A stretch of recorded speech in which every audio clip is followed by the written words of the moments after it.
നമ്മളെ അനുഗ്രഹിക്കട്ടെ. ഈ മലമുകളിൽ എത്രയോ വർഷങ്ങൾക്ക് മുമ്പ് എത്തിയ മഹാനാണ് ആദം അലൈഹിസ്സലാം. ആദം നബി ഹവ്വാ ബീവിയും സ്വർഗത്തിൽ നിന്ന് വിലക്കപ്പെട്ട പഴം പറിച്ച് ഭക്ഷിച്ചതിന്റെ പേരിൽ അല്ലാഹു തആല അവരെ ഭൂമിയിലേക്ക് നിയോഗിച്ചു. പരസ്പരം അവർ കുറെ കാലം കാണാതായി ജീവിച്ചു. പിന്നീട് രണ്ടാളും കണ്ടുമുട്ടിയ സ്ഥലമാണ് ഇവിടെ. അതിനാണ് അറഫ എന്ന് പേര്. അറഫ എന്നുള്ള പേര് വരാനുള്ള കാരണം എന്താ?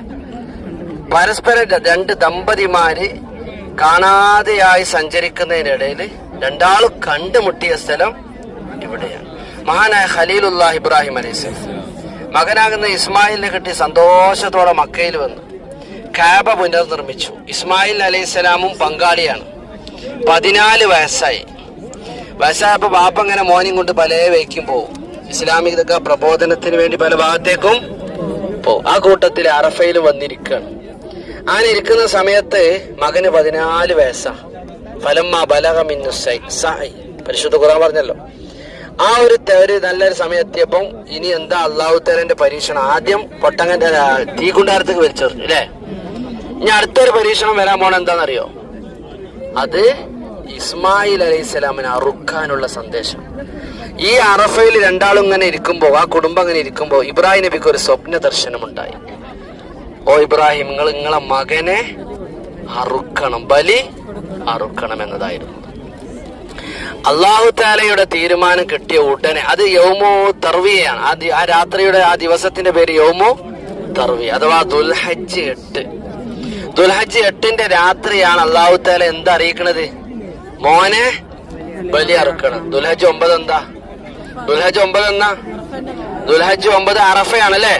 ആ ദുൽഹജ്ജ് 9ന്റെ പകലിൽ മകനെ വിളിച്ചിട്ട് പറഞ്ഞു, മോനെ ഇന്നി അറാഫിൽ മനാമി അന്നി അസ്ബഹുക്, നിന്നെ ബലി അറുക്കാൻ അള്ളാഹുവിന്റെ തീരുമാനം വന്നിട്ടുണ്ട്. ഫൻദുറു മാദാ തറ, എന്താണ് മോനെ നിന്റെ അഭിപ്രായം എന്ന് ഇബ്രാഹിം നബി അലൈഹിസ്സലാം മകനെ വിളിച്ച് ചോദിച്ചപ്പോൾ, യഥാർത്ഥത്തിൽ ഏതൊരു മകനും ഏതൊരു വാപ്പി ഈ വർത്താനം മകനോട് പറയാൻ വാപ്പക്ക് കഴിയൂല, എന്നെ അറക്കണമെന്ന്.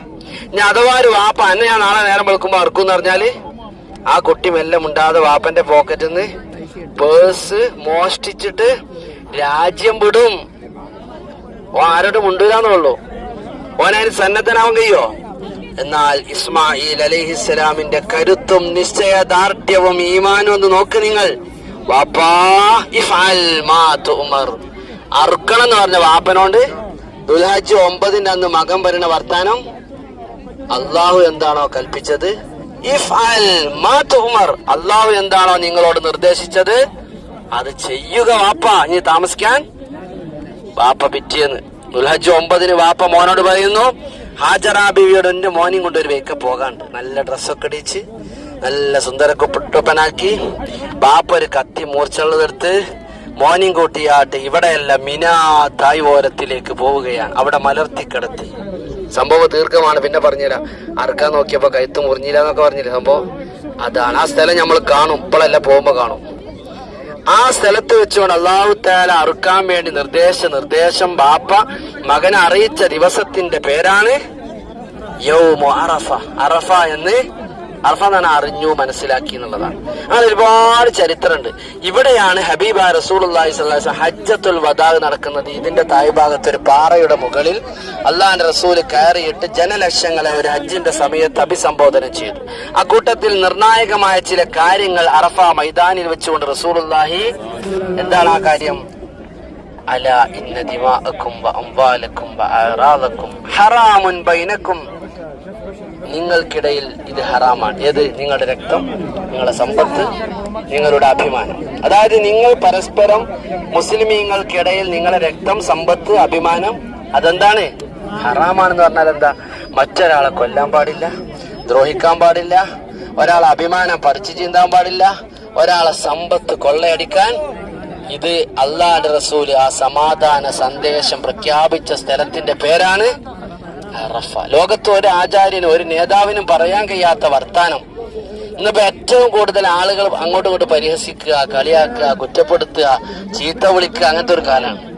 നമ്മൾ വാട്സപ്പ് നോക്കണതിനാ, അല്ലെ വീഡിയോ കാണുന്നതിനാ, മറ്റുള്ളവരെ കുറ്റം കുറവും കേൾക്കാനും പറയും. പത്രം വായിക്കണതിനാ, അതിലും വേറൊരു ഒരു പാർട്ടി മറ്റൊരു പാർട്ടിന്, അങ്ങനെയുള്ള കാര്യങ്ങൾ പരസ്പരം മനുഷ്യനെ തമ്മിലടിപ്പിക്കുകയും പരസ്പരം കുറ്റം പറയുകയും ചെയ്യുന്നത് നിർത്തണമെന്ന് റസൂലുള്ളാഹി സ്വല്ലല്ലാഹു അലൈഹി വസല്ലം പറഞ്ഞ സ്ഥലമാണിത്.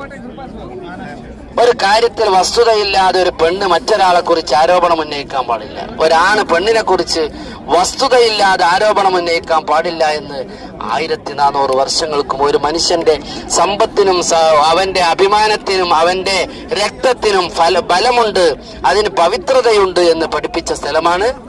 ഇന്ന ദിമാഅക്കും വഅംവാലക്കും വഅറാലക്കും ഹറാമുൻ ബൈനക്കും. ഈ ദിവസത്തിന്റെ പവിത്രത പോലെ, ഈ മാസത്തിന്റെ പവിത്രത പോലെ, ഈ കൊല്ലത്തിന്റെ പവിത്രത പോലെ നിങ്ങൾ പരസ്പരം ഒരാളെയും അവരുടെ അഭിമാനത്തെ പറിച്ചു ചിന്താൻ പാടില്ല എന്ന് ഹജ്ജിന്റെ സമയത്ത് റസൂലുള്ളാഹ്, അപ്പയാണ് മലക്ക് ജിബ്രീൽ അലൈഹിസ്സലാം ഇറങ്ങി വന്നിട്ട് അൽ യൗമ അക്മൽതു ലക്കും ദീനക്കും വഅത്മംതു അലൈക്കും നിഅമതി വറദീതു ലക്കുമുൽ ഇസ്ലാമ ദീനാന്ന് ഇസ്ലാം സമ്പൂർണ്ണമാക്കി തന്ന സ്ഥലമാണിത്. ഇതാണ് ഹജ്ജിന് വരുന്ന ആളുകളൊക്കെ ഇവിടെ വരും. ഹജ്ജിന് വന്നിട്ട് ആളുകൾ ഒരുമിച്ച് കൂടുന്ന മൈതാനാണ് ഈ കാണുക, ഈ വിശാലമായ മൈതാനം. ഈ മൈതാനത്തിൽ ഇതാ ഇവിടെ ഒരു പള്ളി, അറഫയിലെ പള്ളി, അതാ അവിടെ അങ്ങകലെ കാണുന്ന മുനാരൊക്കെ ഉള്ള ഒരു പള്ളി ഇതാ കണ്ടോ, മസ്ജിദുൻ നമീറ. ആ മസ്ജിദുൻ നമീറയിലും പരിസരത്തുമായി ഹജ്ജിന്റെ സമയത്ത് ആളുകൾ ഒരുമിച്ച് കൂടും. അതാണ് അറഫ സംഗമം എന്ന് പറയുന്നത്.